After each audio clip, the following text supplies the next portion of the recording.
Good. Okay. So, just to recap, I guess where we left off last time, we did a quick bio of the Baal HaSulam, of Rav HaSulam himself, talked a little bit about where he came from and kind of the central point of his whole system and approach to Kabbalah, as well as we talked briefly about some of his primary Sfarim. And then we moved into talking about starting off learning through his Hakdama L'Sefer HaZohar, his introduction to the Zohar.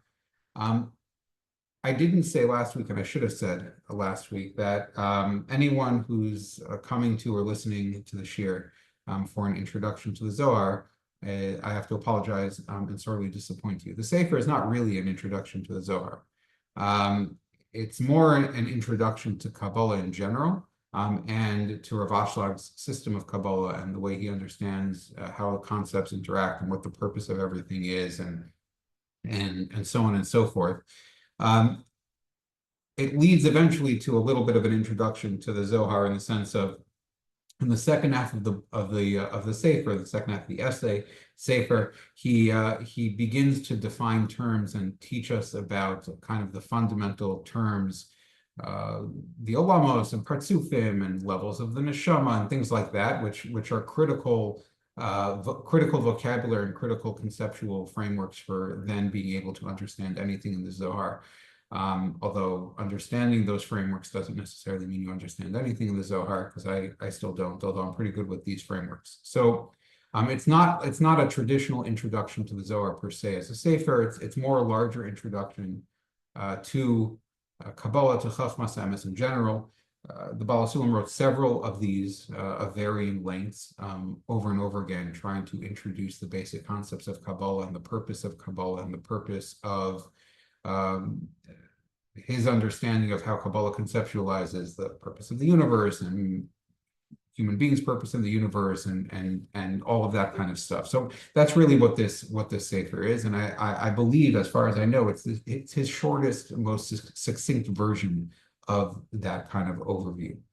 So that's what the Sefer is. We began with the first paragraph. We only got through the first paragraph last time. He began by indicating to us that he wants to start off with a handful of basic questions. These were basic questions about the nature of the human being, the nature of what we are, what our essence is, just inquiring, right? Genuine. These are the questions that are going to frame the book.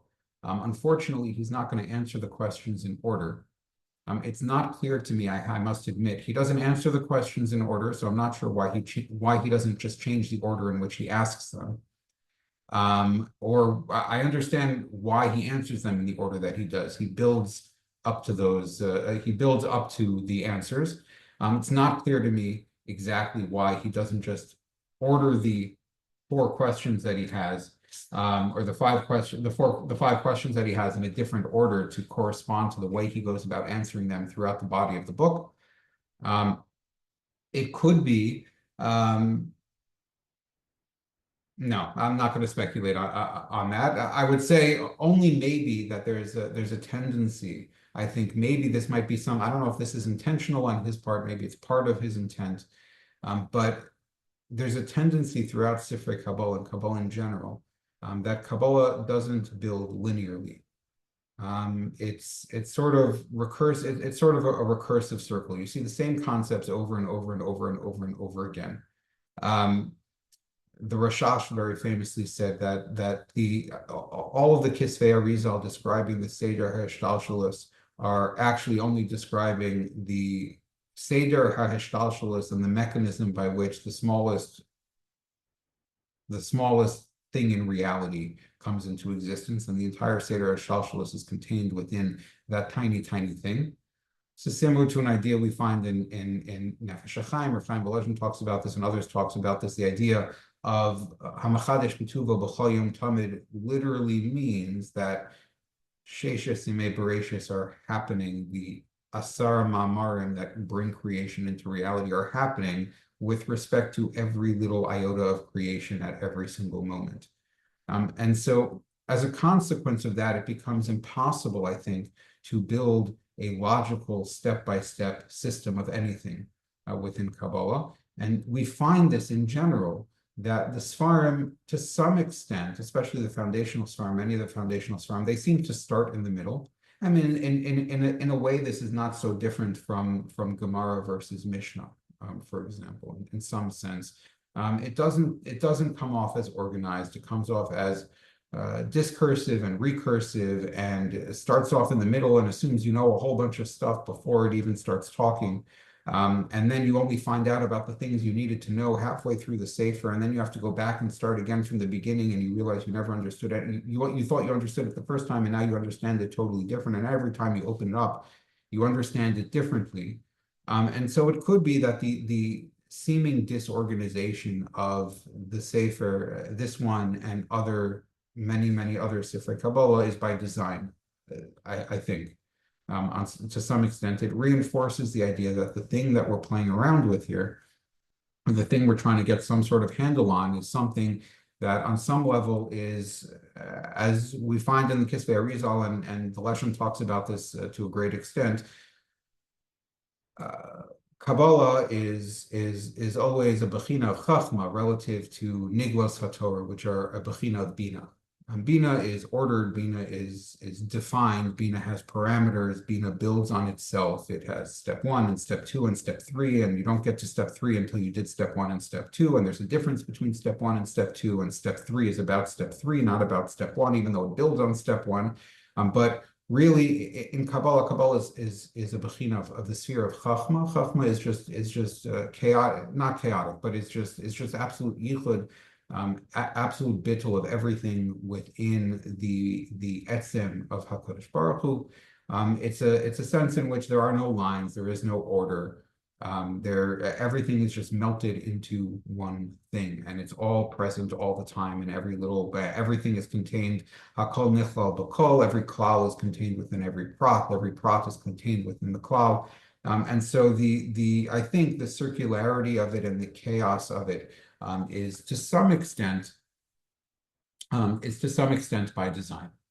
Okay, so these 5 questions that we spoke about last week. Number 1, what are we made of? What are we? Right? If you peel back all the layers of like the stuff you stick on to me, we talked about the idea that I'm aware of what I'm thinking. So my thoughts are not me. I'm aware of my thoughts. I'm aware of my body. That's already a level, right? Usually we're not aware of our thoughts and we're not aware of our body. But to get aware of, if we get aware of our bodies, and we get aware of our emotions, and we get aware of our thoughts, and we build from Nahi to Chagas to Chabad, if we're going to use Sphira terms, right? We move from awareness about the most externals of ourselves to more internal, more sublime. Even as we become more aware of those things, we are still being aware of something external to our essence, to ourself. And so the first question he asked was, what is our essence? What is our mahus? What are we made of? And then he asked, well, now that if we have a sense of what we're made of, or we're thinking about what we're made of, why are we here? What's our purpose? What function do we serve? If we're here, we have to be here for a reason. It has to be that we're willed into existence. Nothing exists in and of itself, like the Ramchal says at the very beginning of Klach Piskei Chachma, there's only one Ratzon in the world. Everything else is derivative of that single Ratzon. That is the Ratzon Hashem. So anything and any existence that exists, any Metzias, any Netzal that comes into being is a reflection of that will, is a derivative of that will. The Leshem Shavov Achlam, I just happened to see it this morning, so it's on my mind, but he draws a sharp distinction, and he goes on for a few pages to discuss the distinction between a poel and a pu'ula versus a siba and a sovev. A poel and a pu'ula, he says, you have a poel who does things, and the things that they do are pu'ulos. But once you've done the pu'ula, the poel can disappear, and the pu'ula stands on its own. A mashal we find very often in Sifrei Kabbalah is the idea of a carpenter making a table, right? So the carpenter makes the table, and then the table is there, and then the carpenter stops working on the table, and the table is there, and the carpenter walks out of the room, and the table is there, and the carpenter dies, and the table is there, because they're 2 separate things. The table wouldn't be there without the carpenter, But the carpenter isn't a prior necessity to the existence of the table. By contrast, a siba and a sovev, he says, is a different kind of cause and effect relationship. It's a constant cause and effect relationship. This is the cause and effect relationship of HaKadosh Baruch Hu with creation. There is only creation by virtue of the ongoing ratzon to create that creation. And so if we're here, we're a consequence of a ratzon for us to be here. The ratzon for us to be here has to be a consequence of some need, so to speak, kaviyachol, some need. We talked about that at some length last time.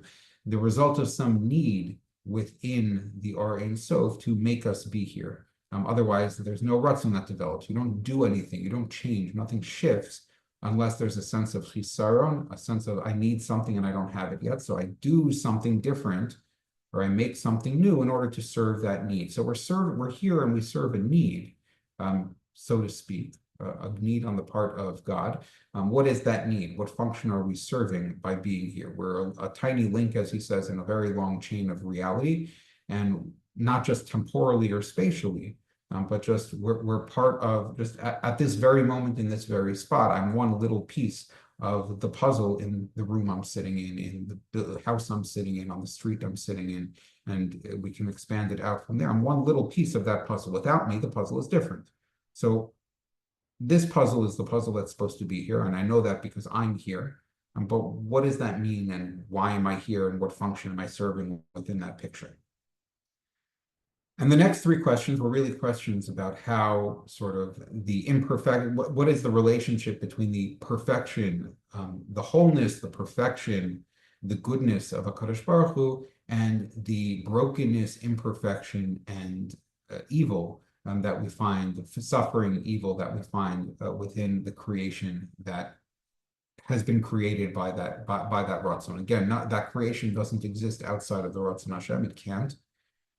It's a consequence of that Ratzon Hashem. It only exists within that Ratzon Hashem. And so the next three questions, the next three kashas were, how does that happen? How is it that a Shalem, HaKadosh Baruch Hu, that is Shalem B'tachlis HaShlemos, gives rise to a creation that from our perspective and experience, even if that's imperfect, but our experience of it is of heder shlemus, is of a lack of perfection, a lack of wholeness in this world. This world is broken. It's not complete. It's not good. We suffer, other people suffer, bad stuff happens. Yeah, we can say in the big picture, everything is according to God's plan. It's not bad. That's very nice, but like, we have to explain why is that an answer? Why does that answer anything? So those were his five questions. And the fifth question was about God is eternal, and how does eternal produce temporality and things that are here only for a bit, and then they disappear, and what is that relationship? So those were his five questions with which he is framing the entire sefer. Now in paragraph base, he's going to move on, Beis and Gimel, he moves on from these five questions to get into what he's going to call chakiros. Okay, so he's shifting from sha'ilos to chakiros. It's worth, I think, just stopping for a second and talking about the difference between a shaila and a chakira. A shaila is a question. A shaila is a question that is seeking an answer. Okay. This is true in halacha, as we know. You can ask a question, and the point of the question is not to like have a nice shaklavataria back and forth discussion about the sugya. The point of the question is, I need to know if my pot is kosher or not, and I'm not looking to have an elaborate lumdus conversation about basar v'cholav and whatever else is going on and get nowhere. I need an answer, right? So the shilas he asked are in paragraph 1 that we talked about last week. Those are questions seeking answers. He wants answers, and he's going to answer these questions. We're going to have answers to these questions by the time we get to the end. Now, however, in order to answer these questions, he tells us, in order to answer those questions, we have to think a little bit. And the way we get into thinking a little bit is we ask analytic inquiries, analytic questions. Chakiros are not informational questions. They're not seeking information. They're not seeking an answer. They are prompts for rumination. And he's going to frame the prompts for rumination largely in terms of somewhat largely, I think, in terms of paradoxes. Paradoxes involve further investigation. If we have coexisting truths that are incompatible with each other, we have to dig deeper. By digging deeper, we uncover more information. We force ourselves to think differently about something. And through these chakiros, we're going to, by forcing ourselves to grapple with these chakiros and try to dig into these chakiros, we're going to come up with ideas and information that will help us answer the shalos. Okay. So paragraph base, it says, in order to fully and completely answer these 5 questions, so we have to begin and preface it with a few inquiries, with a few investigative inquiries, contemplative inquiries. V'lo chas v'shalom b'makom ha'aser, right? Every good sefer in Kabbalah has to include this caveat. V'lo chas v'shalom b'makom ha'aser, and God forbid, we're not going to talk about the things we're not allowed to talk about, because Kabbalah is always sometimes seems or risks dabbling in things, touching things that we're not allowed to talk about, because it gets as close to the edge as possible without stepping over that edge. So, v'lo chas v'shalom b'makom ha'aser, God forbid, we're not going to talk about or investigate or contemplate the things we're not supposed to talk about and contemplate and think about, dahainu, which are ba'atzmuso shel habori yisbarach. The thing we're not allowed to talk about and contemplate is the etzem, the atzmus of HaKadosh Baruch Hu. We don't touch this. Asher les machshava tfisa bo klal v'klal, which nothing can touch anyway. So we're not going to touch that. We're not allowed to touch that. The mind, the thought process, the cognition, and even higher awarenesses than our ordinary cognition is incapable of touching this, and trying to touch it or thinking that we're touching it is maybe even a better way of thinking about it. Thinking that we're touching it is dangerous, and we're not allowed to do that. Okay, it's almost right. It's silly in the sense, right? Once the Zohar tells us less machshava tfisa beklal v'klal, it's impossible to touch this thing. So why is it usher to touch this thing? You don't tell me it's usher to touch something I can't possibly ever touch. But the danger really, and the Leshem talks about this quite a bit. There's a beautiful 3 pages where he talks about this idea. The idea is really, the danger is not in touching the thing, is not touching a discussion of the atzmus of HaKadosh Baruch Hu, because you're never going to be talking about the atzmus of HaKadosh Baruch Hu. The danger is that precisely because you can never talk about the atzmus of HaKadosh Baruch Hu, because as soon as you open your mouth or as soon as you think a thought, you're already not thinking or talking about the atzmus of HaKadosh Baruch Hu, which can't exist within your thoughts. Your thoughts exist within it. The danger is thinking that that's what you're talking about. Because that's immediately going to be Hakshama, that's immediately going to be Avodah Zarah, that's immediately going to be a massive distortion of the reality of HaKadosh Baruch Hu, turning the reality, the massive, incomprehensible reality of the Atzmos Habore into something I can talk about or think about. And so, Ve'en lanu mishum zeh, shum machshava v'hagava yisbarach, we're not talking about that. We're not going to talk about that. We're not talking about that. Don't think that anything we talk about is touching on that. It's not.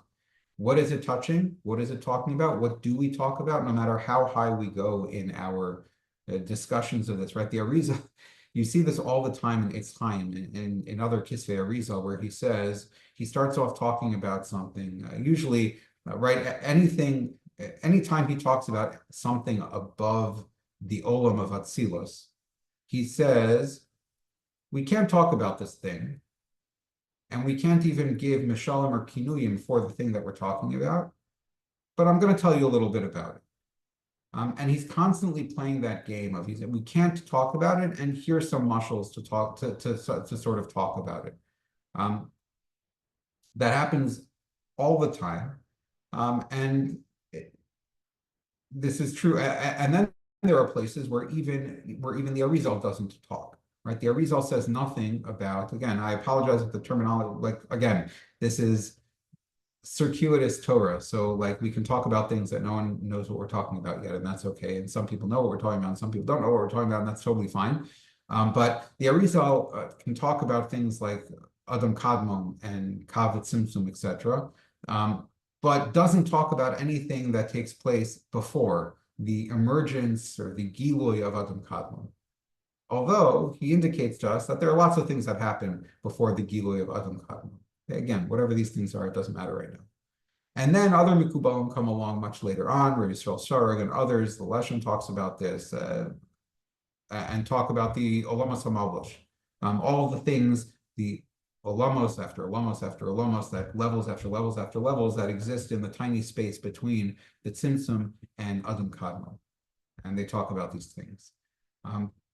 No matter how further up the chain you go, no matter, right, and progressively people are talking about, the Kabbalah are talking about things higher up the chain than what the Arizal is willing to talk about. And arguably, the Arizal is talking about things that are further up the chain than what the Zohar was talking about. And the Lesha makes this point explicitly. Unlike Nigla HaTorah, we lose ground. We're constantly losing ground. And because we're losing ground, we're constantly trying to be more clear about what we write more and more and more and more and more and more about Nigla HaTorah, precisely because we're less precise and less clear. We're trying to grapple with things that we can no longer conceptualize. So we're trying to package it into words. And those words are inadequate to express the thing that we can't quite grasp anymore.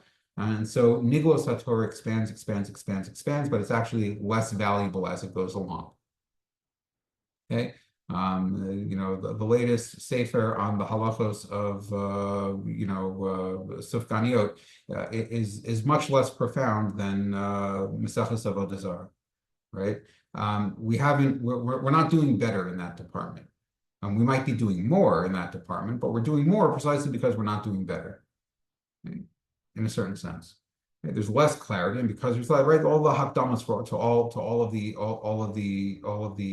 svarim of Piskei Halacha, right? The Rambam writes this, and the Torah writes this, and the Beis Yosef writes this, and the Ramah writes this. Everyone and the HaShulchan writes this, and everyone writes the same thing in their hakdama to the latest sefer that they have, which is, oh, woe to us! Everything has gotten confused, and therefore I need to write another book, right? I have to collect all the opinions because no one knows who's right and who's wrong and what's up and what's down and where's right and what's left. And so I have to write a new book to clarify everything. And so we have more and more and more and more books trying to clarify the things that we once upon a time used to understand, and now we don't understand anymore. But when it comes to Sisrei Torah, when it comes to Nistar, the Leshem at least says that the opposite is true. We're actually getting much, much better at this. In a sense, we're getting at higher and higher and higher stuff. Okay, like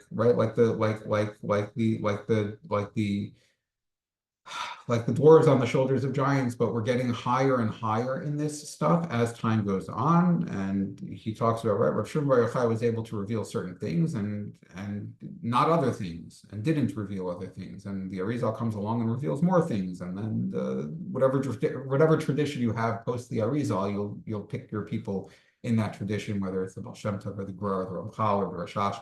And they're revealing things beyond what the Arizal revealed. So, but no matter how high we go, and arguably, by the way, this has continued.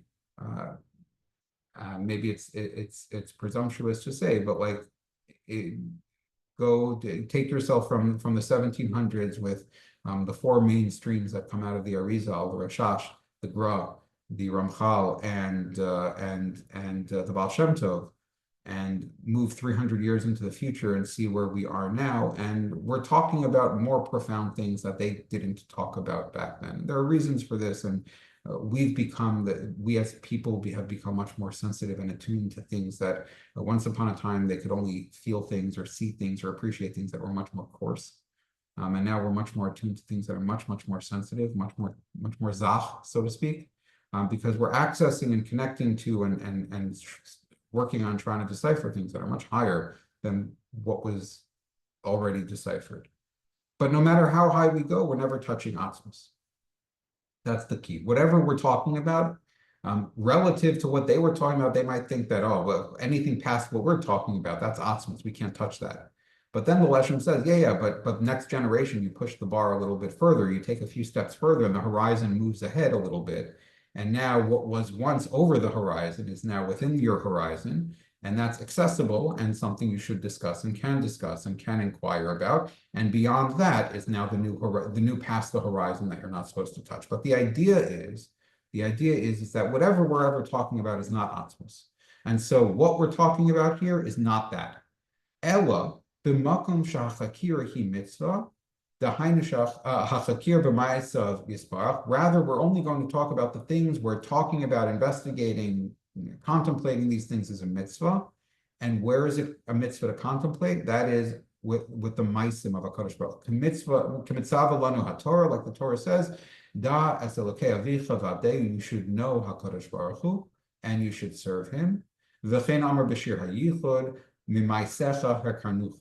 I recognize you from your actions, right? So what are we touching? What are we talking about? We're not talking about the reality of HaKadosh Baruch Hu. We're going to be talking about and what we're always talking about, even when we don't think we're talking about it, we're still only talking about Giluyim of HaKadosh Baruch Hu.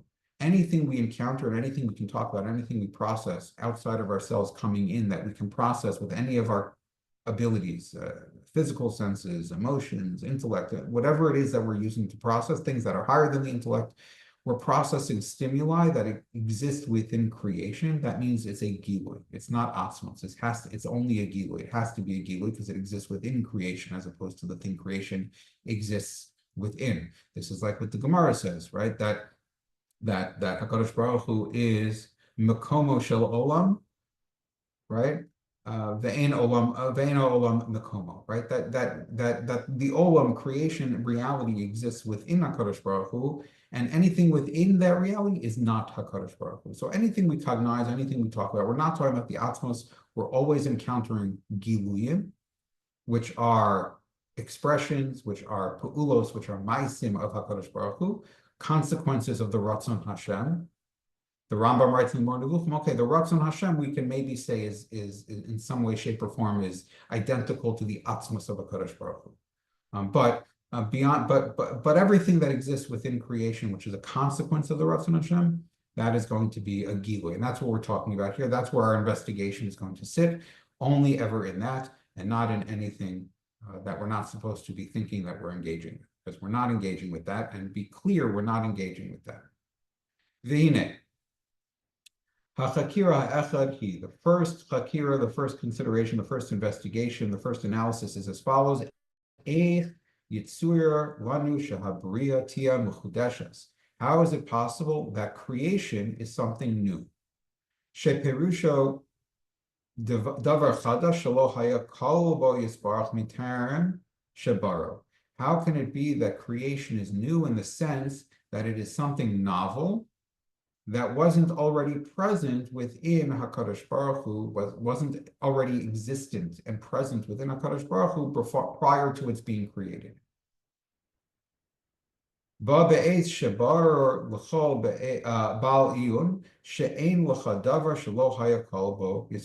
everyone understands that there is nothing that wasn't always and isn't always included within, encompassed within, encompassed within, included within the reality of HaKadosh Baruch Hu. To say that anything exists outside of the reality of HaKadosh Baruch Hu is to get into shutfus, is to get into a denial of the Yichud Hashem.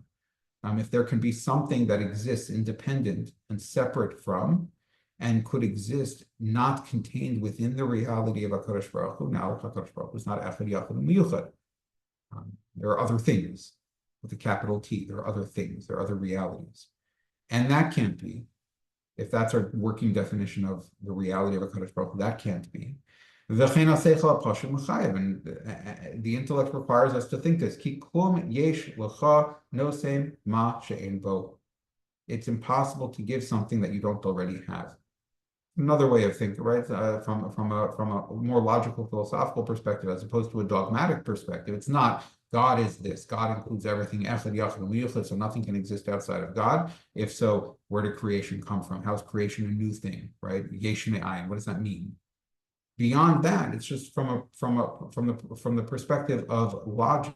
He says, if creation is a consequence of the Ratzon Hashem, and if God gave us creation, create, whatever exactly that means, it must be that that potential was present already, even if it wasn't yet actualized. But the potential was there. You can't give things you don't have. You can't make things you don't have the ability to make, or the capacity to make, the vision to make, the resources to make. All of the things that go into the thing you make are things you have to have before you make the thing. If so, what does it mean that the thing is new? What does it mean that the Bria is new? Chakir habez. The second chakir is as follows. Im timsalomar shemebechinas kol yachluso v'adai hu sheyachol livro yesh me'ayin. If you want to say, he's pushing back now on the first chakir. If you want to say that God is all powerful, God is infinite, and therefore, of course, God can make something yesh me'ayin, even though it's impossible for there to be a yesh that wasn't already present in the ayin, even though it's impossible for there to be something genuinely new that didn't exist in HaKadosh Baruch Hu before, because HaKadosh Baruch Hu encompasses everything and nothing can exist independent of and absolute separate from HaKadosh Baruch Hu. Nevertheless, if you want to say that, well, HaKadosh Baruch Hu is the HaKol Yachol, so we can make a rock you can't lift, right? Sure. Even if you want to say that, the Hainu Davar Chadash She'ein Lo Shum Mitzias Bo Yisbarach, even if you want to say that there could be a new thing that isn't present within the reality of HaKadosh Baruch Hu prior to its being made, Nishelas Hashayla, you nevertheless can ask the question, Mahi Mitzias Hazu Sheyitachen Lahachlit Aleha She'ein Lo Shum Makom Bo Yisbarach Elahi V'chudeshes. Okay, there's something new here. What is the new thing that wasn't there before? You want to tell me God is infinite and part of God's infinity is also being finite? Okay, great. So now God is part of the expression or the revelation or the manifestation of God's infinity is to be finite. Finite means there can be new things outside of myself that weren't there before. What's the new thing? What is the new thing exactly then? What is the Nakuda in creation? What is the Nakuda in the Bria that makes the Bria new? What is the new thing that wasn't present in HaKadosh Baruch Hu? You want to say it's oxygen and hydrogen, that seems like a little bit carbon, that seems a little bit pedestrian to say. So what is the new thing? That's just that's physical matter. That's so silly. That's not what we're talking about. What is the new thing that came into existence with creation? If creation is indeed a new thing, what's new about it? What's present within created reality that wasn't present prior to the creation of created reality? So that now there's newness. Chakir Hagim. The third chakir is as follows. B'masha amarnu hamekubalim.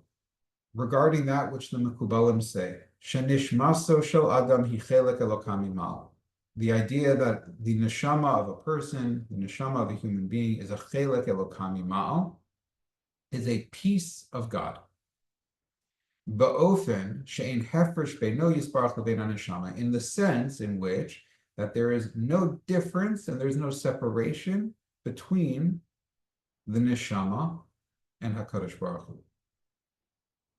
Ela shehu yisbarach kol v'haneshama chelek. Rather, the relationship is merely chelek elokam imal. God is all, is the whole, and the neshama is a part of that whole.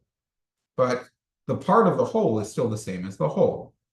If I have a bucket of water and I take out a cup of that water, the cup is the same as the full bucket, except that the cup is smaller than the bucket. It's only part of the whole bucket. And I take out 600,000 cups from the bucket, and now I have 600,000 souls. They're all identical with and the same as the original bucket that we started with, the water in the bucket. They're just smaller parts of it.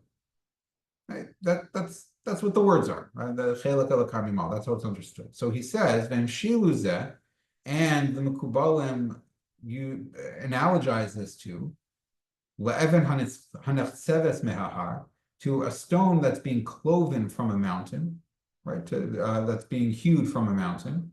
She'ein hefresh bein ha'eved lebein hahar. There's no difference between the stone and the mountain itself, right? If I take a mountain and I chop a piece of stone off the mountain to make a granite countertop, it's the same granite, right? If I go to a geologist, right, they can tell me what mountain it came from because it's the same thing. It's the same as the mountain. It's just a piece of the mountain as opposed to the entire mountain. Hold on one second. I need to approve my daughter's screen time request. That's very important. Okay. So that's the sense in which the neshama is a chelek elokamimal. That's the mashal that they use. She'ein hefresh bein ha'evel lebein ha'har ela shezeh kol v'zeh chelek. Lefi zeh yesh lachkar. Based on this, now we can ask an important question. The question is, ha'tenach even hanechlekes min ha'har shehi nefredes min ha'har al yedei garzon hamuchen lakach v'nefred al yado ha'chelek min hakol. I understand in the case of a mountain, he says, that there's a tool that we use, there's a mechanism by which we separate pieces from the mountain, right? They don't have, it doesn't happen on its own. The whole is the whole. The mountain stays the way it is. The mountain doesn't change unless it's acted on by some other force. And I take a hammer and I take a chisel, and it has to be the right strength and the right shape and so on and so forth. And I smash it into the mountain in the right place. And now I pull off a slab of granite. That's how it works when I take pieces off the mountain. Otherwise, the mountain remains unchanged and there are no pieces. It's just the whole mountain remains whole. Aval ech yitzur zeh bo yisbarach v'yisromem sheyafred chelek min ha'atzmusa yisbarach ad sheyatzim ha'atzmusa yisbarach v'yiyeh chelek nevdal ha'menu. But how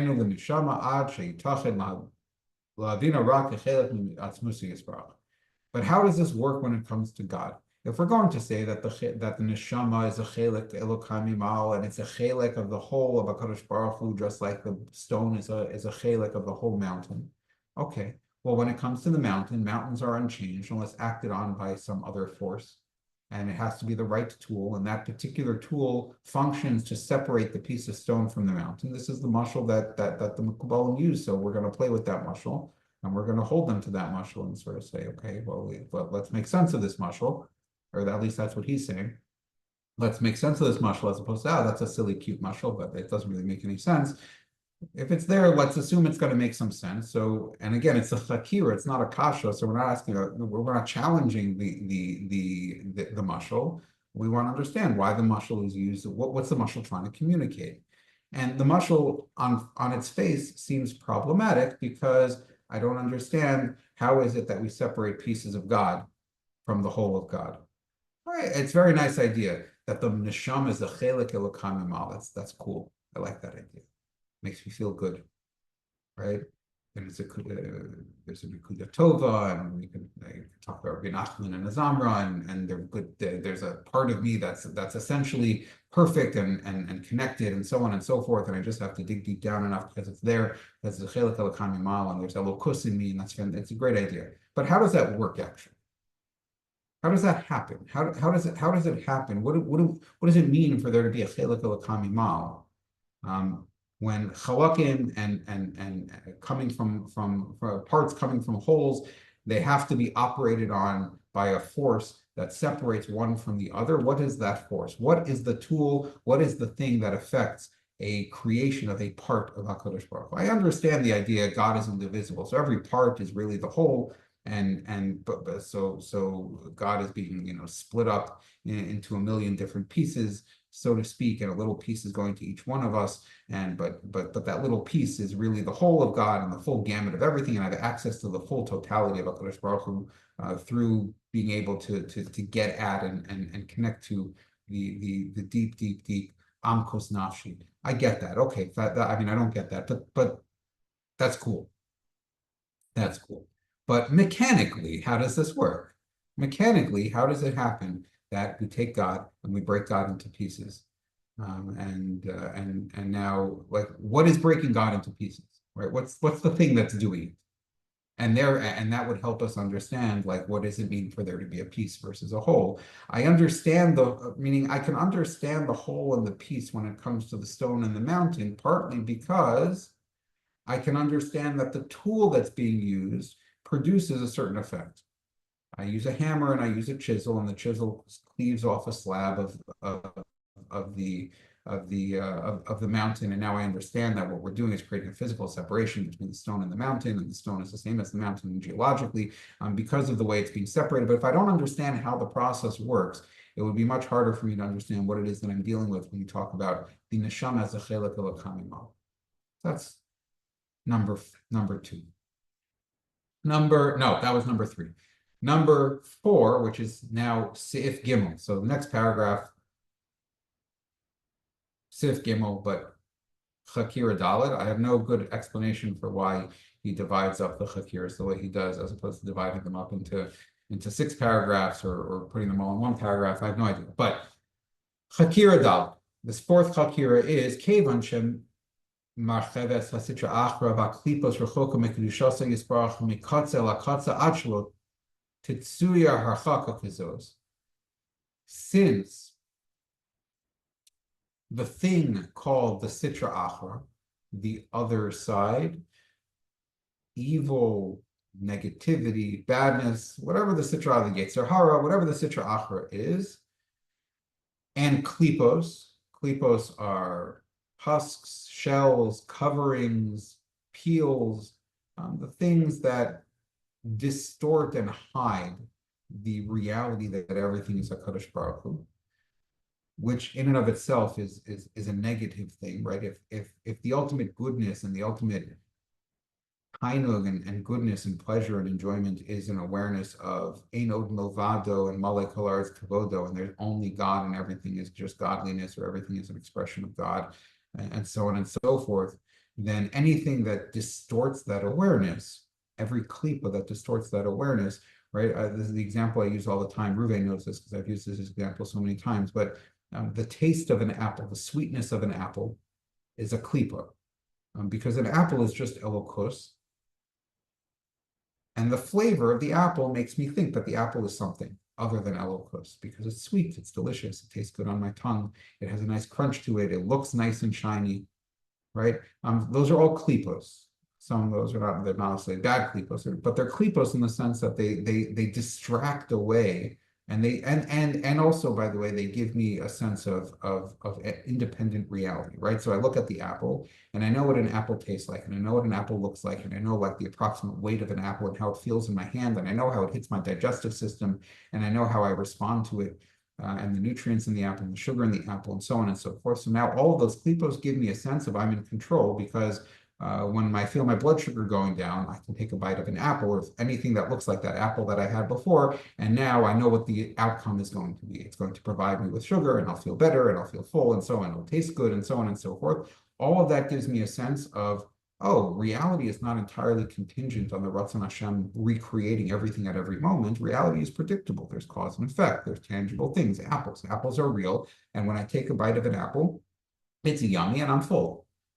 As if there's a real cause and effect there that's not just a Ratzon Hashem operating. So that's a klipa. That's a klipa. That's a distraction from the fact that there's a HaKadosh Baruch Hu and everything is just the Ratzon Hashem. In any case, that thing, he says, right, the klipa, the sitra achra, that is rechoka mekdushas yisbarach. That's the very opposite. It's the antithesis of the kedusha of HaKadosh Baruch Hu. Mekatza lakatza, from one end to the opposite. Achlo Tetsuer or Chakukuzos. There's nothing else that's further away from each other than HaKadosh Baruch Hu, the Kedusha of HaKadosh Baruch Hu, the reality of Malei Kol Haaretz Kabodo, and Sitra Achra and Klipa, which is by definition the denial of that. They're incompatible opposites. Eich efsher shetismashech v'tishave mekudusha yisbarach. How can it be that Klipa and Sitra Achra come from HaKadosh Baruch Hu?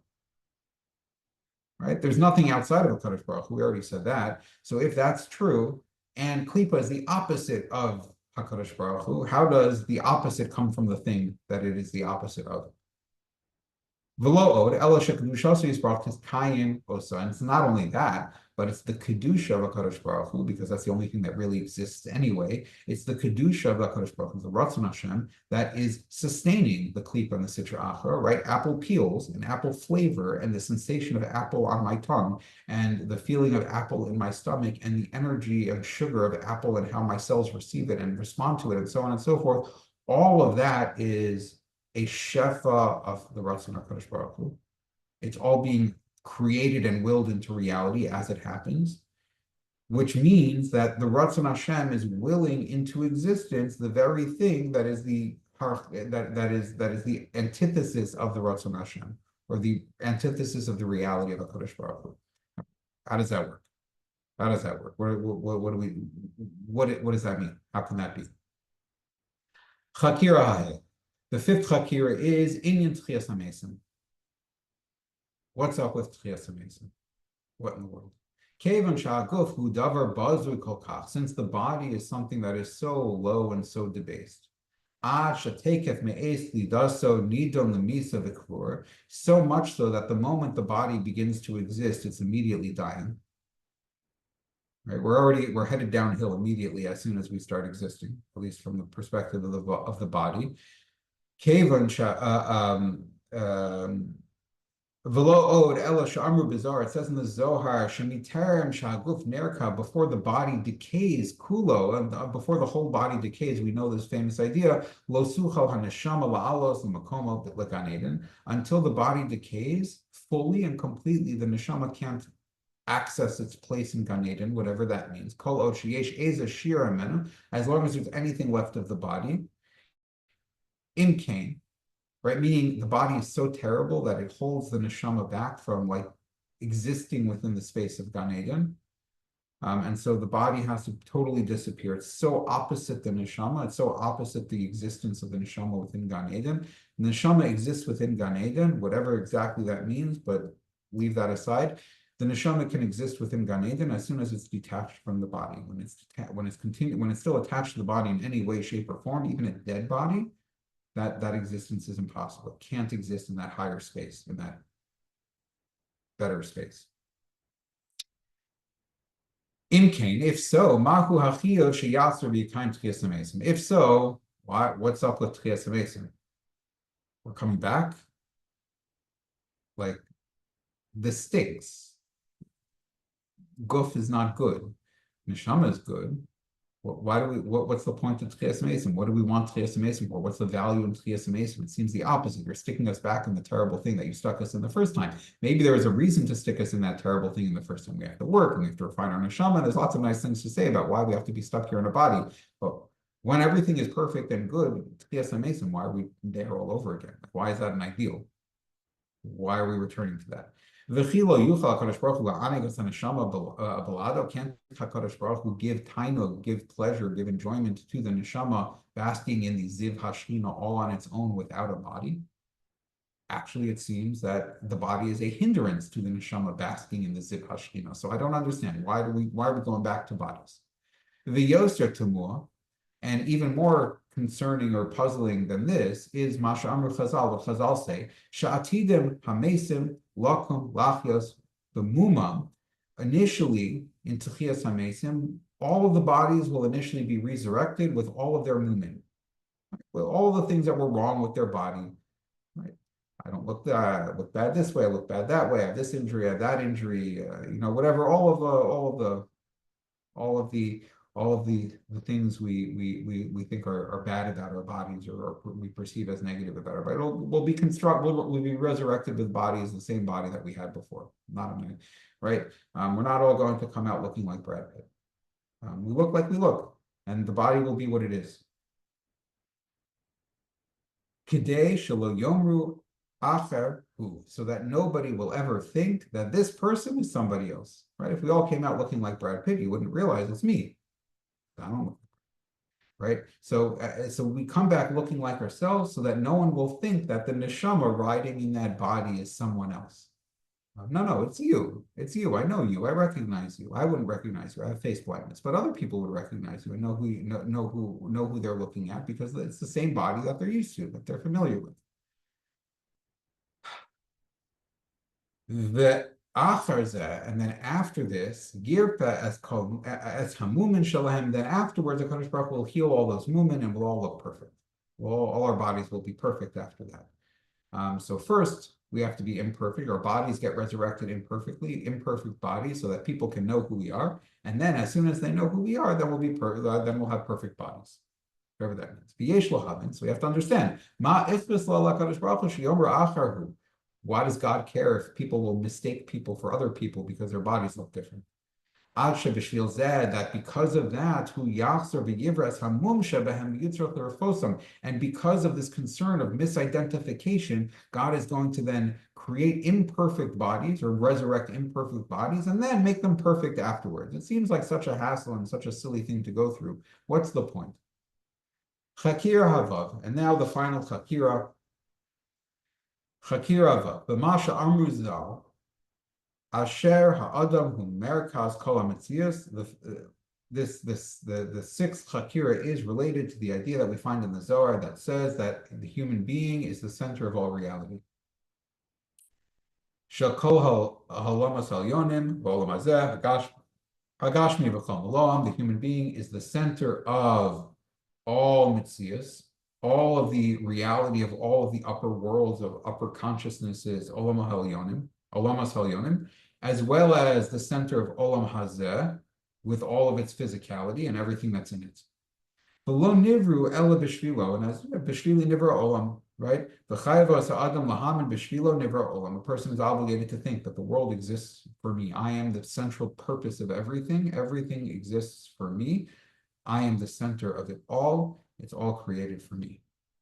This is very hard to understand, the Baal HaSulam says.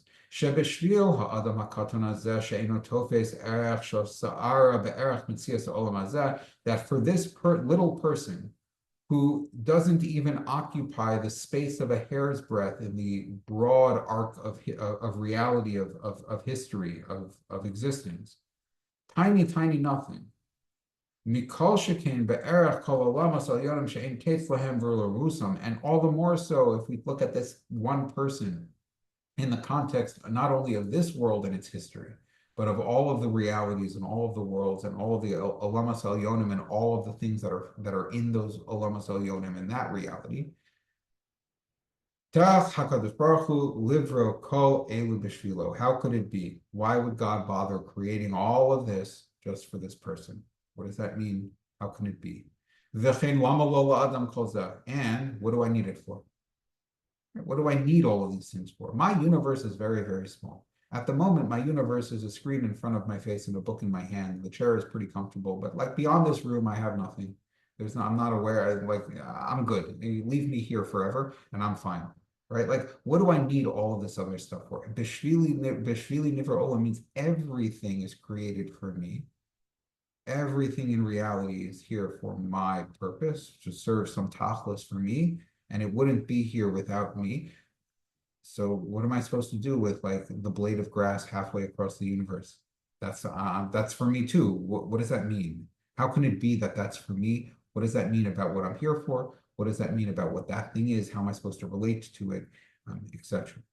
So these are his six chakiras. These are his 6 points of contemplation, of things to reflect on, of entry points to conversation. Trying to grapple with these things is what is now going to lead us going forward, starting in Sif Dalid, is going to lead us to begin to unravel and start to discuss brick by brick, little by little. He'll build his answers to the 5 questions he began with in the first paragraph. And Be'ezras Hashem, next week, we'll continue from there. Have a wonderful Shabbos. Thank you so much.